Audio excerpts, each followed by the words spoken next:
Assalamualaikum warahmatullahi wabarakatuh. Di sini kami dari kelompok 1 akan membahas tentang bakteri.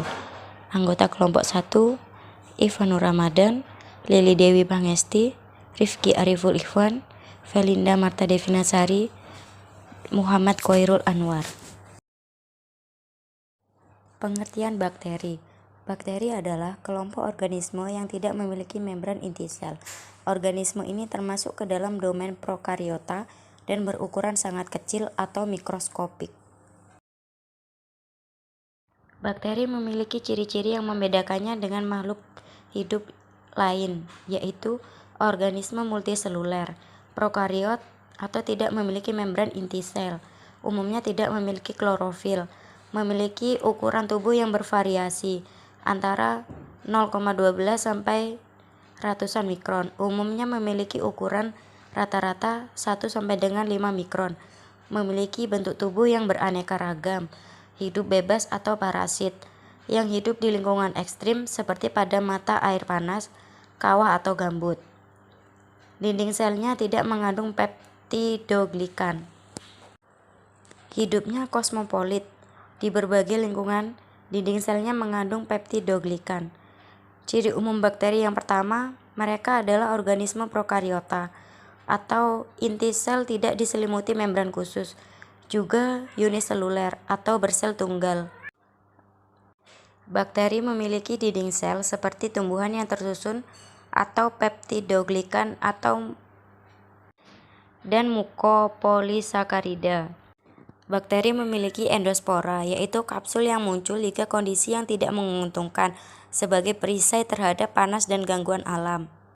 Bakteri hidup adalah mereka makhluk yang parasit atau membutuhkan inang seperti manusia atau hewan, tapi ada juga yang hidup bebas. Secara umum, bakteri tidak berklorofil. Habitat bakteri dapat tinggal di lingkungan yang keras seperti air panas, kawah, dan gambut. Dilihat dari bentuk penampakan, sel bakteri bisa terlihat seperti basil atau batang, kokus atau berbentuk bola, spirillum atau spiral seperti pembuka tutup botol, kokobasil atau bulat dan batang, dan vibrio seperti koma.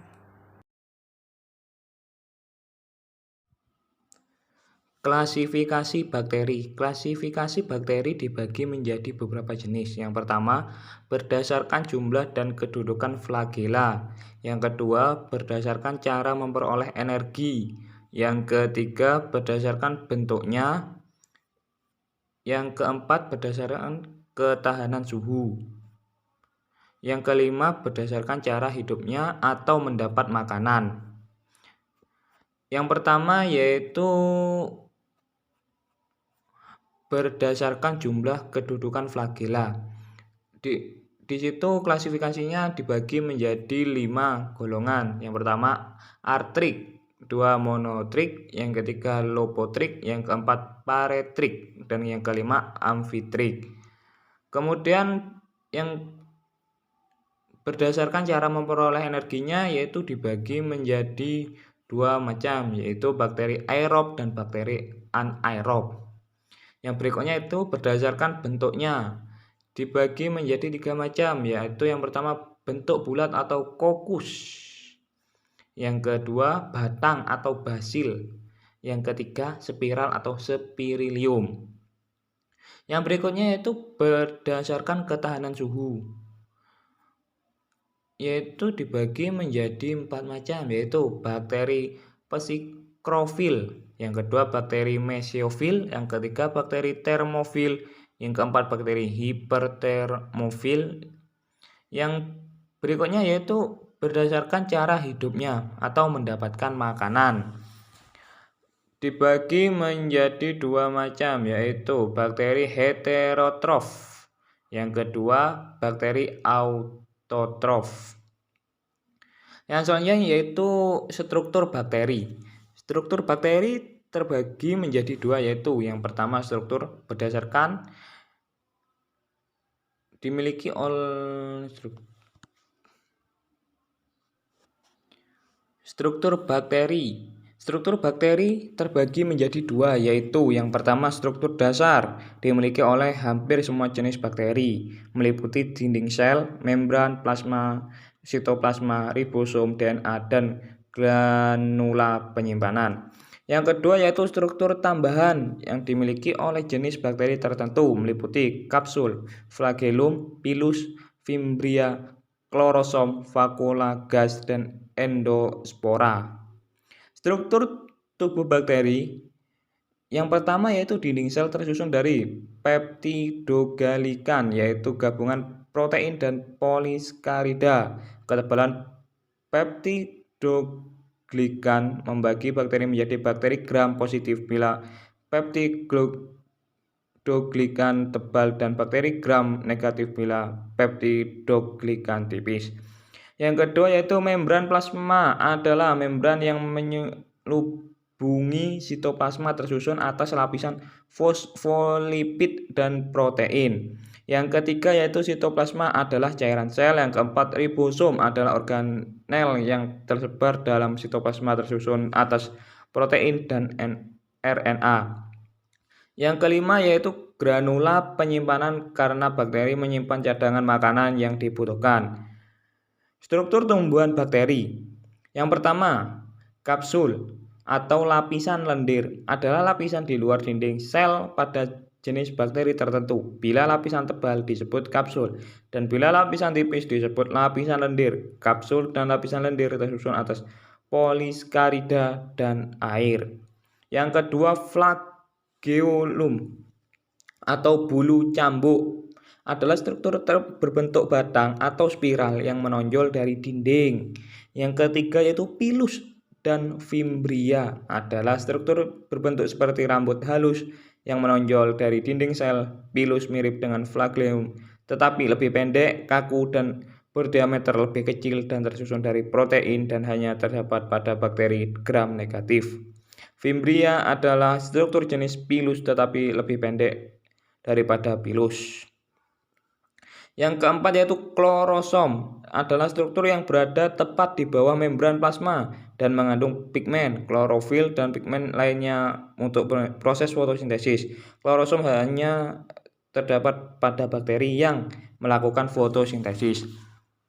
Yang kelima yaitu vakuola, gas terdapat pada bakteri yang hidup di air dan berfotosintesis. Yang keenam, endospora adalah bentuk istirahat latin dari beberapa jenis bakteri gram positif dan terbentuk di dalam sel bakteri jika kondisi tidak menguntungkan bagi kehidupan bakteri. Endospora mengandung sedikit sitoplasma, materi genetik, dan ribosom.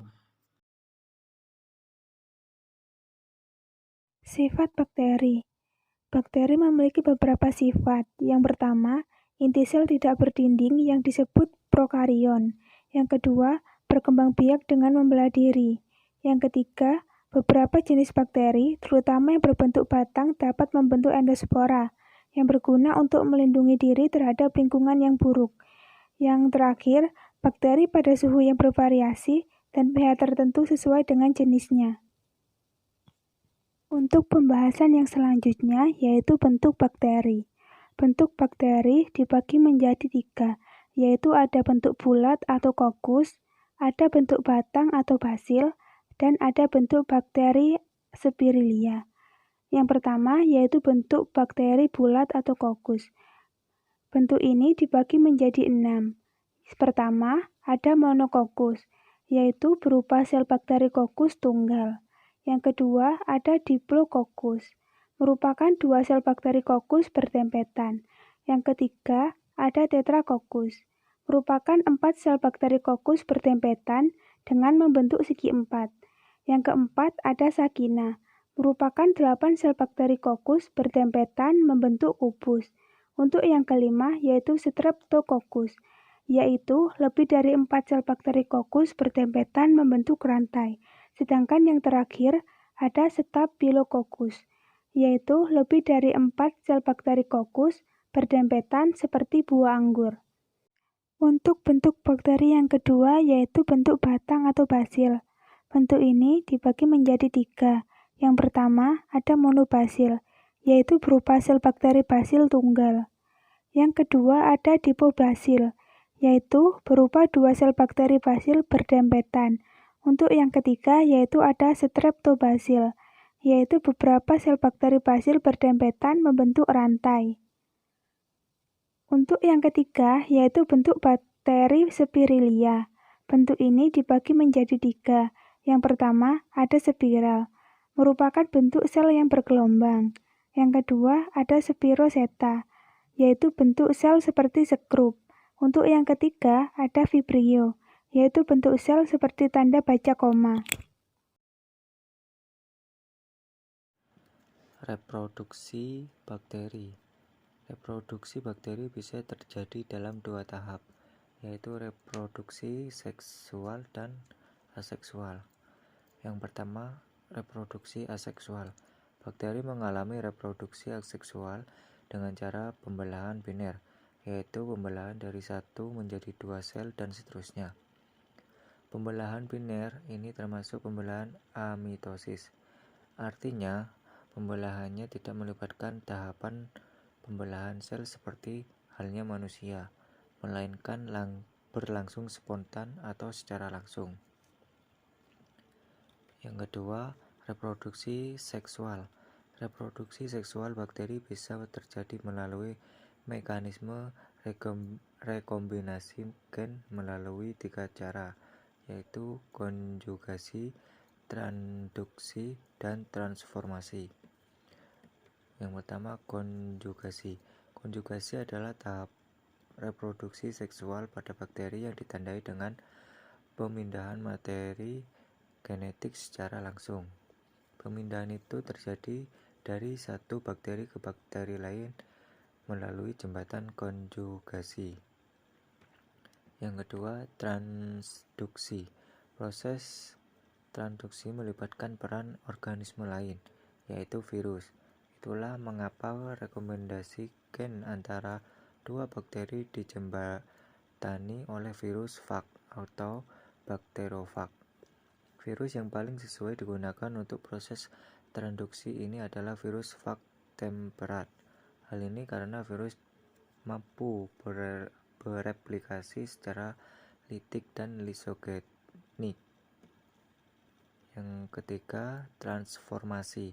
Jika pada konjugasi bakteri akan memindahkan materi genetiknya melalui jembatan penghubung, pada transformasi tidak demikian. Pada transformasi, materi genetik akan dipindahkan oleh bakteri secara langsung atau tidak melalui jembatan penghubung atau jembatan konjugasi. Namun tidak semua bakteri yang mampu memindahkan materi genetiknya secara langsung. Alat gerak bakteri. Alat gerak pada bakteri berupa flagellum atau bulu cambuk adalah struktur berbentuk batang atau spiral yang menonjol dari dinding sel. Flagellum memungkinkan bakteri bergerak menuju kondisi lingkungan yang menguntungkan dan menghindar dari lingkungan yang merugikan bagi kehidupannya. Flagellum memiliki jumlah yang berbeda-beda pada bakteri dan letak yang berbeda-beda juga, yaitu monotrik bila hanya berjumlah 1, lophotric bila banyak flagellum di satu sisi, amphitrik bila banyak flagellum di kedua ujung, peritrik bila tersebar di seluruh permukaan sel bakteri.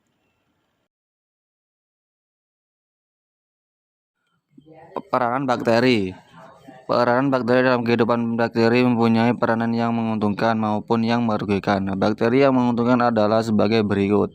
Pembusukan atau penguraian sisa-sisa makhluk hidup, contohnya Escherichia coli. Pembuatan makanan dan minum hasil fermentasi, contohnya Acetobacter pada pembuatan asam cuka. Lactobacillus vulgaricus pada pembuatan yogurt, Acetobacter xylinum pada pembuatan nata de coco, dan Lactobacillus casei pada pembuatan keju yogurt. Berperan dalam siklus nitrogen sebagai bakteri bangkaikan nitrogen yaitu Rhizobium leguminosarum yang hidup bersimbiosis dengan akar tanaman, kacang-kacangan, dan Azotobacter chlorososum. Penyumbur tanah, contohnya Nitrososus dan Nitrosomonas yang berperan dalam proses nutrifikasi menghasilkan ion nitrat yang dibutuhkan tanaman. Penghasil antibiotik contohnya adalah Bacillus polygnesia atau penghasil antibiotik. Bacillus subtilis penghasil antibiotik untuk pengobatan infeksi bakteri gram positif. Streptococcus griseus penghasil antibiotik streptosin untuk pengobatan bakteri dalam gram negatif termasuk bakteri penyebab TBC, dan Streptomyces rhamnosus penghasil antibiotik tetracycline untuk berbagai bakteri.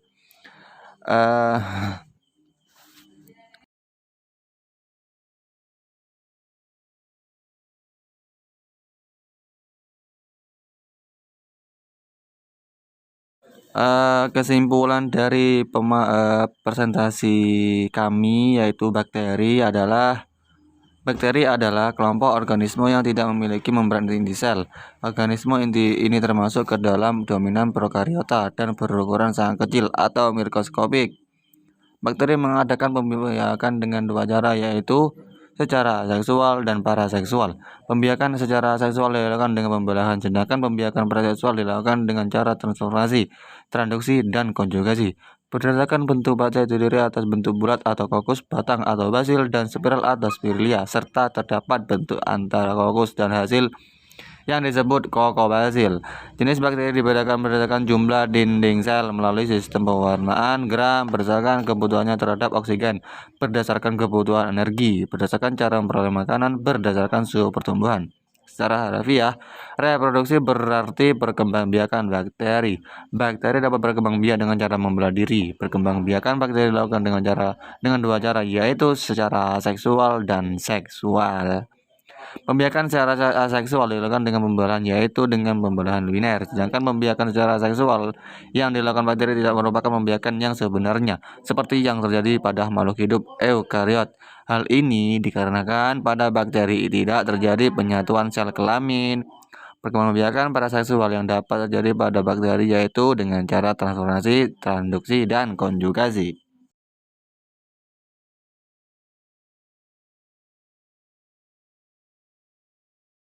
Mungkin itu saja presentasi dari kami tentang mengenai bakteri-bakteri ya. Kurang lebihnya kami dari kelompok 1 mohon maaf sebesar-besarnya. Semoga juga bermanfaat juga buat kalian, buat para pendengar, pembaca juga. Saya akhiri. Akhirul kalam. Wassalamualaikum warahmatullahi wabarakatuh.